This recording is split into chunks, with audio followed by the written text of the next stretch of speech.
Okay, here I go with another ambulance call video. I always like to start out saying, hey, Dad, miss you. There's Dad, Terry Fire Department after World War II service. It's there in the middle. And I've been going off newspaper articles, things like that, national news, things I've been on. When I go in a different way this time. I don't have any news stuff on this call, but I have pictures here, photos. I'd go out and take pictures of after, like the next day I'd take those. So turn all these lights off here. And so today, you know, we're always worried about when you go out, you never know if you're gonna have someone you know. And one of my last videos was definitely a couple that I loved. Yeah, but it made national news. It was a love story. Hope you watch that. It's a really nice one. So anyway, you know, one day, I'm with Don Schultz, and we get a call. We go out. This was a drunk driver. He just was discharged from Kauai Delta. He'd been drunk and had an accident. Discharged that day. On his way home, he got alcohol and drank again, and he hit a Jeep Cherokee or Wagoneer, one or the other. We blew a stop sign and hit them, and it so happened that in it was Dr. Williams. He was an orthopedic surgeon at our hospital.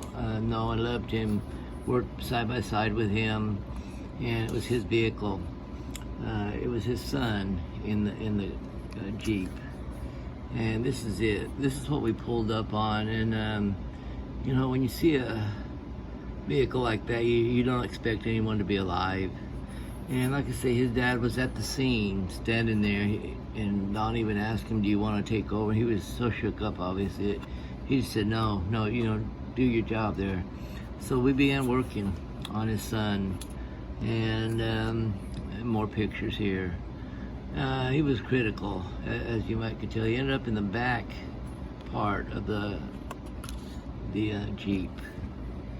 Here's the other side, and I'll show you kind of where he ended up. That's the front seat. We pulled that door open, folded it over. He was back there. Yeah, he's right behind the driver's seat. He was in that little area back there, thrown out there somehow. And we started working on him. And you know, we got him into Tulare District, and we had to transfer him. Significant injuries. Oftentimes, because I worked out of the hospital, I got to go follow up on patients, see them, meet them, work with them still while they were at the hospital.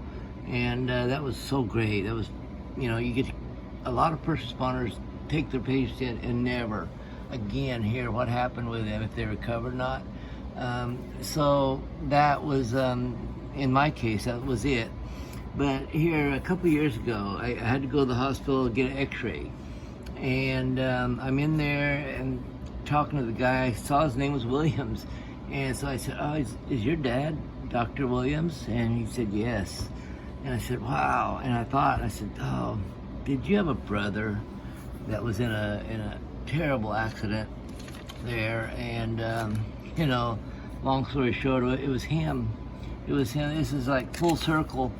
He was working full-time x-rays, and he was doing better than me, to be honest with you. And so I got to meet him. He's fine, you know, but I told him I had these pictures. He'd never seen them, of course. And when I got home, I got his phone, and I pulled these out. I hadn't looked at them a long time. I looked at them, and you know, there's even blood running down there on some, and I kind of paused. I said, are you sure you want to see? He said, yes. And I sent them to him, and it took a minute. And I even texted about, are you okay? And he said, yes. And yeah, it was wonderful for him. He got to show people. He'd been talking about this accident for years. He got to show his friends what he survived. So I'll just show that one more time. That, yeah, that's just, God was with him that day. Thank you, Lord. And he's been with me, and thank you, Lord, for that. So I'm going to end it there. This one went full circle, and thank you.